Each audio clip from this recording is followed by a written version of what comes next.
رسول اللہ صلی اللہ علیہ وسلم نے ایک دن حضرت جبریل علیہ السلام سے پوچھا، جبریل ایک بات تو بتا، کیا فرشتے کسی مرد یا عورت پر ہنستے بھی ہیں؟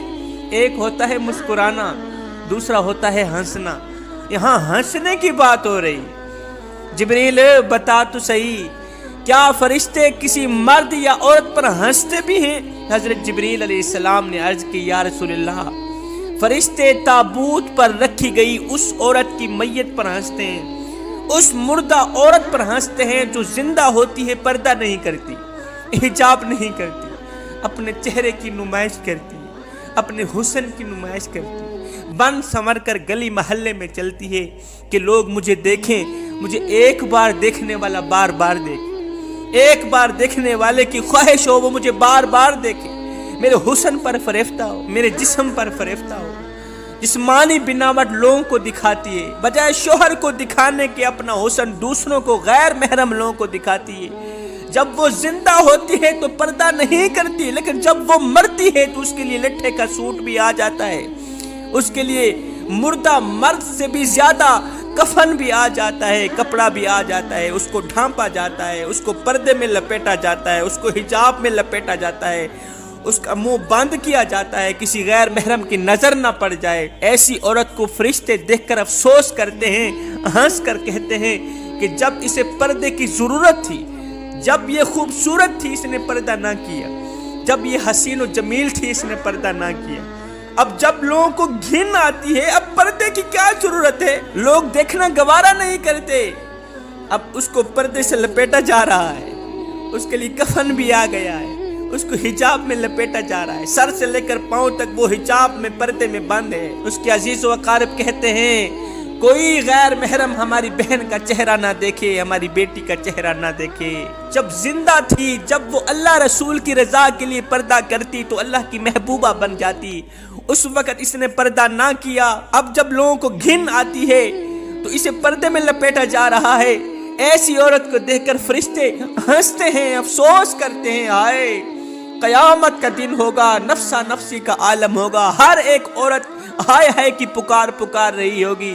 اس وقت اگر ایک عورت چاہے، گنہگار عورت، بدکار عورت، سیاہکار عورت، خطاکار عورت اگر چاہے تو اپنے ساتھ 4 مردوں کو جہنم میں لے کے جا سکتی ہے۔ گنہگار عورت، زانیہ عورت اگر چاہے، بے حیا عورت اگر چاہے، پردہ نہ کرنے والی، نمائش کرنے والی، اپنا حسن شوہر کے علاوہ غیر محرم لوگوں کو دکھانے والی عورت اگر چاہے تو قیامت کے دن اپنے ساتھ 4 مردوں کو لے کے جا سکتی ہے۔ نمبر 1 اس کا باپ جہنم میں کیوں جائے گا؟ اس لیے کہ جب بیٹی بے غیرتی کی دلدل میں پھنسی ہوئی تھی تو اس کے باپ نے اسے کیوں نہیں نکالا تھا۔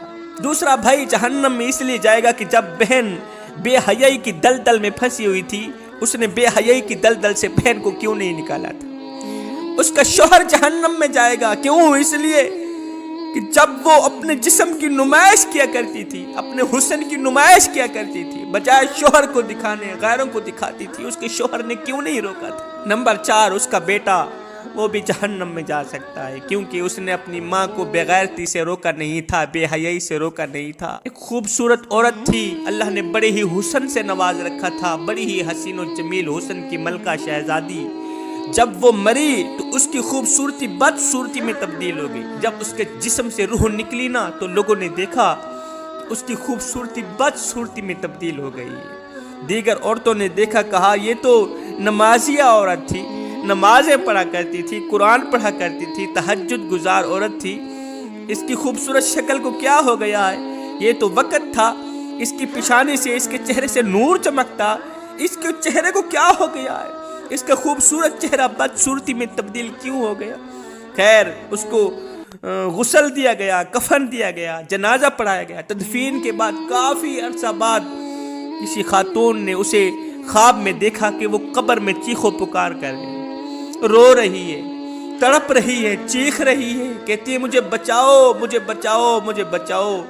اس نے پوچھا تو نماز بھی پڑھتی تھی، قرآن بھی پڑھتی تھی، تہجد گزار تھی، اچھی عورت تھی، مومنہ عورت تھی، تجھے کیا ہو گیا ہے؟ اللہ تعالیٰ نے کس گناہ کی وجہ سے تجھے اتنا بڑا عذاب دے رکھا ہے کہ قبر سے تیری چیخیں نکل رہی ہیں؟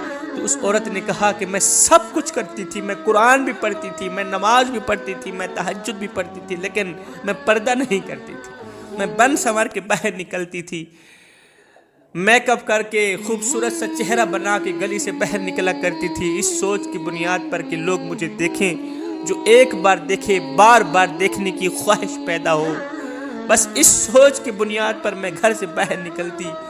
میرا جو حسن تھا وہ میرے شوہر کے لیے نہیں تھا، یہ میری ایک سوچ تھی، میرا جو حسن تھا وہ باہر والوں کے لیے، نامحرم لوگوں کے لیے تھا۔ میں نماز پڑھتی تھی، نماز میرے منہ پہ ماری گئی، میں قرآن پڑھتی تھی، میرے منہ پہ مارا گیا۔ اللہ تعالیٰ نے ایک سانپ کی ڈیوٹی لگا دی ہے، وہ سانپ روزانہ آ کے کبھی میرے گالوں پہ ڈنگ مارتا ہے، کبھی میری پیشانی پہ ڈنگ مارتا ہے، کبھی میرے ہونٹوں پہ ڈنگ مارتا ہے۔ وہ نشیلی آنکھیں جس پہ میں بار بار اتراتی تھی، وہ خوبصورت چہرہ جس میں بار بار اتراتی تھی کہ میرا چہرہ کتنا خوبصورت ہے، کتنا حسین و جمیل ہے، اس چہرے کو سانپ ڈس رہا ہے، جو ایک پر ڈستا ہے میں 70 گز اور زمین کے اندر دھنس جاتی ہوں۔ میرے لیے یہی عذاب ہی کافی ہے۔ میری بہنوں، سب کچھ کرنا، پردہ نہ چھوڑنا، پردہ لازم کرنا۔ ہمیشہ قیمتی عورت ہی پردے کے اندر چھپی ہوئی ہوتی، قیمتی بن جانا۔ جس کی قیمت نہ ہو وہ پردے سے باہر ہوتی ہے۔ لاکھوں کتابیں پڑھی ہوں، ان میں سے ایک قرآن پڑھا ہو تو نمایاں نظر آتا ہے، کیونکہ قرآن غلاف میں بند ہوتا ہے۔ مرنے سے پہلے پہلے توبہ کر کے مرنا، مرنے سے پہلے پہلے حجاب کر کے مرنا، پردہ کر کے مرنا، اللہ کی محبوبہ بن کے مرنا۔